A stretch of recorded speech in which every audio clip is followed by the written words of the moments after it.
خواجہ غریب نواز کے متعلق کہا گیا. خواجہ غریب نواز کا مقام کیا ہے؟ ایک نوجوان خواجہ غریب نواز جب نئے آئے نا اجمیر شریف میں تو خیمہ لگایا ہوا تھا خواجہ غریب نواز نے. خیمے میں خواجہ غریب نواز عصر سے لے کر مغرب کے وقت تک روتے رہتے تھے. ایک ہی کام کرتے تھے, عصر سے لے کر مغرب تک گریہ وزاری کرتے تھے, روتے تھے. ایک نوجوان اجمیر سے باہر گیا ہوا تھا پڑھنے کے لیے, کچھ عرصے کے بعد واپس آیا اور اس خیمے کے قریب سے گزر ہوا اور گزرا تو رونے کی آواز آئی. فوراً دیکھتا ہے کہ خواجہ غریب نواز رو رہے ہیں, ابھی غیر مسلم ہے, اسلام قبول نہیں کیا. فوراً گھر جاتا ہے, ماں سے پوچھتا ہے, ماں یہ مسلمانوں کا گرو کیوں روتا ہے, مسلمانوں کا بابا کیوں روتا ہے؟ میں ہر روز گزرتا ہوں, عصر سے مغرب کے مابین جو وقت ہے یہ روتا ہے. ماں نے کہا جاؤ اس سے پوچھ لو کیوں روتا ہے. وہ نوجوان خواجہ غریب نواز کے خیمے کے اندر آیا, کہا بابا میں ہر روز یہاں سے گزرتا ہوں, آپ کے رونے کی آواز آتی ہے, بتائیے آپ کیوں روتے ہیں؟ کہا جاننا چاہتے ہو میں کیوں روتا ہوں؟ میں نے ایک مدت اپنے مرشد کے ساتھ گزاری ہے, مرشد کی خدمت میں گزاری ہے, مجھے اپنے پیر کی یاد رلاتی ہے, پیر کی یاد رلاتی ہے. میں عصر سے مغرب کے وقت تک اپنے مرشد کی یاد میں روتا رہتا ہوں. اس نوجوان نے کہا اچھا میں نے تو سنا تھا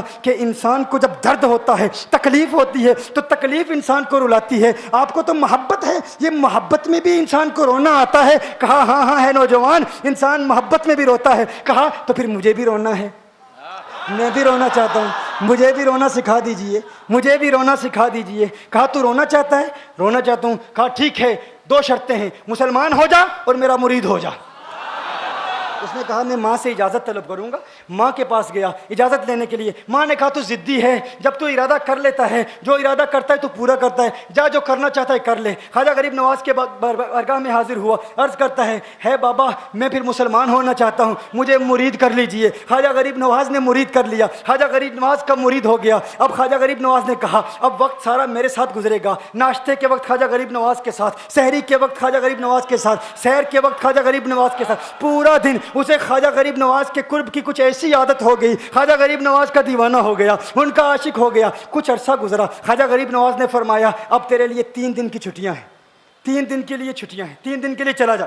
اس نے کہا مسئلہ ہی کوئی نہیں, ایشو ہی نہیں, پرابلم ہی نہیں, ٹھیک ہے 3 دن کے لیے چلا جاتا ہوں. اب جب 3 دن کے لیے گھر گیا, کہا 3 دن کے لیے تو اب مجھ سے ملاقات نہیں کر سکتا, مجھ سے ملنے کی اجازت نہیں ہے. اس نے کہا ٹھیک ہے نہیں ملوں گا. گھر گیا, جب پہلی رات پہلے دن جب گھر گیا, یہ وہ نوجوان تھا جو 3 روٹیاں کھایا کرتا تھا, آج ایک لقمہ بھی نہیں کھا پایا, ایک لقمہ بھی نہیں کھا پایا. اسے کچھ ہو گیا, کہہ رہا ہے مجھے کچھ ویکیوم سا محسوس ہو رہا ہے, کچھ دل میں کمی سی محسوس ہو رہی ہے. یوں وقت گزرتا گیا, رات کا وقت آیا, آنکھ نہ لگی, سو نہ پایا, مکان کی چھت پر چلا گیا. ماں نے دیکھا بیٹا چھت پر کیوں چلا گیا؟ ماں چھت پر جاتی ہے, بیٹے کیا ہوا؟ کہا پتہ نہیں ماں, پتہ نہیں ماں, میں تو فوراً سو جاتا تھا, آج نیند بھی نہیں آ رہی, آج کھانا بھی نہیں کھا پاتا. ماں تو چلی جا. ماں چلی جاتی ہے. یوں جب سحری کا وقت ہوتا ہے اس کی آنکھوں سے اشکوں کی برسات جاری ہوتی ہے, اس کی آنکھوں سے اشکوں کی برسات جاری ہوتی ہے. وہ رو رہا ہے, اس پر رکت تاری ہے. ماں آتی ہے, بیٹے کیا ہوا؟ کہا ماں مجھے پیار ہو گیا ہے, ماں مجھے محبت ہو گئی ہے,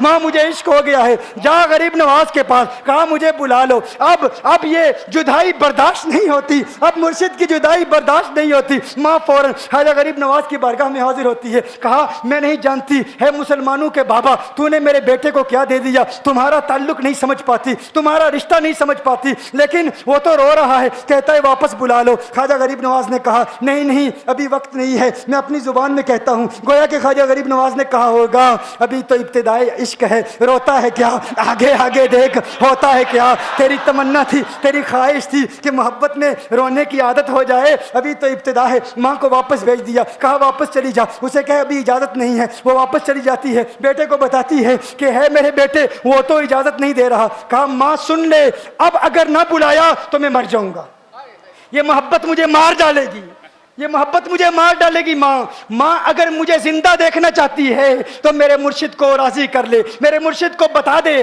اب یہ جدائی برداشت نہیں کر سکتا. ماں فوراً غریب نواز کی بارگاہ میں حاضر ہوتی ہے. کہا ہے غریب نواز کرم فرمائیے, مجھ ماں کی تمنا ہے, مجھ ماں کی آرزو ہے, وہ مر جائے گا. کہا ماں کی تمنا ہے, تیری بات مانتا ہوں, جا اسے واپس بھیج دے. وہ فوراً بھاگتا ہوا خواجہ غریب نواز کی بارگاہ میں حاضر ہوتا ہے. اس وقت خواجہ غریب نواز اپنے مریدوں کو درس دے رہے ہیں، ایک مجمع لگا ہوا ہے، وہ فوراً خواجہ غریب نواز کے دروازے پر کھڑا ہوتا ہے اور پھر مرید یہ منظر دیکھ رہے ہیں، خواجہ غریب نواز کو دیکھتا ہے، خواجہ غریب نواز اسے دیکھتے ہیں، اور میں نے کہا تھا نا نگاہ مست ملائی تو میں پلا کے اٹھے، جہاں وہ بیٹھ گئے میں قدا بنا کے اٹھے۔ خواجہ غریب نواز نے اس کی آنکھوں سے آنکھیں ملائی اور پوچھا اب پتہ چلا محبت میں رونا کیسے آتا ہے، اب پتہ چلا۔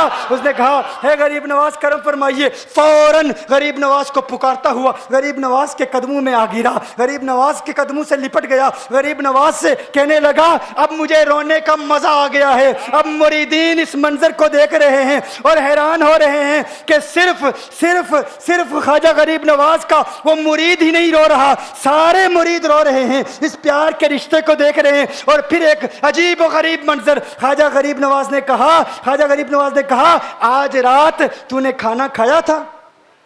کہا نہیں کھایا تھا۔ خواجہ غریب نواز نے فرمایا میں نے بھی نہیں کھایا تھا۔ اس نے پھر خواجہ غریب نواز نے فرمایا آج رات سویا تھا؟ کہا نہیں سویا تھا۔ کہا آنکھ مجھے بھی نہیں لگی، نیند مجھے بھی نہیں آئی۔ یہ منظر سب مرید دیکھ رہے ہیں، وہ مرید بھی رو رہا ہے اور خواجہ غریب نواز کی آنکھوں میں بھی اشکوں کی برسات جاری ہے۔ یہ وہ رونے والوں کا مقام ہے۔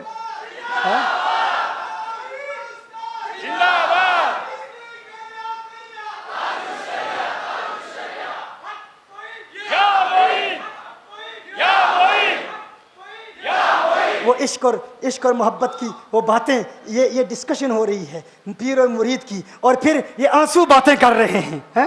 میری داستان حسرت وہ سنا کے روئے، میری داستان حسرت وہ سنا کے روئے، میرے آزمانے والے مجھے آزما کے روئے۔ کوئی ایسا اہل دل ہو کہ فسانہ محبت میں اسے سنا کے روؤں، وہ مجھے سنا کے روئے۔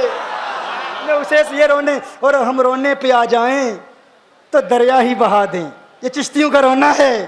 ہم رونے پہ آ جائیں تو دریا ہی بہا دیں، شبنم کی طرح ہمیں رونا نہیں آتا۔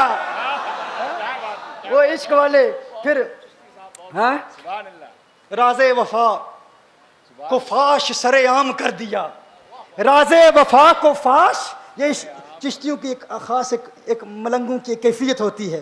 جب اشک باتیں کرتے ہیں، جب آنسو باتیں کرتے ہیں، وہ عشق کو کنٹرول کرنا چاہتے ہیں، وہ چاہتے ہیں ضبط کریں لیکن ضبط کر نہیں پاتے کیونکہ زبان نہیں بولتی، آنسو بولتے ہیں، اور پھر آنسو کہتے ہیں، آنسو کو دیکھنے والے کہتے ہیں راز وفا کو فاش سرے عام کر دیا، اشکوں کا ہو برا ہمیں بدنام کر دیا، اشکوں کا ہو برا ہمیں بدنام کر، یہ آنسو ہمیں بدنام کر رہے ہیں، یہ اشک ہیں۔ یہ جب اور پھر یہ اشک یہ ڈائریکٹلی براہ راست محسوس ہوتا ہے چہرے پر گر رہے ہیں، گالوں پر، لیکن نہیں، یہ دل کی دنیا آباد کر رہے ہوتے ہیں۔ اللہ ہمیں دل کی دنیا آباد کرنے کی توفیق عطا فرمائے۔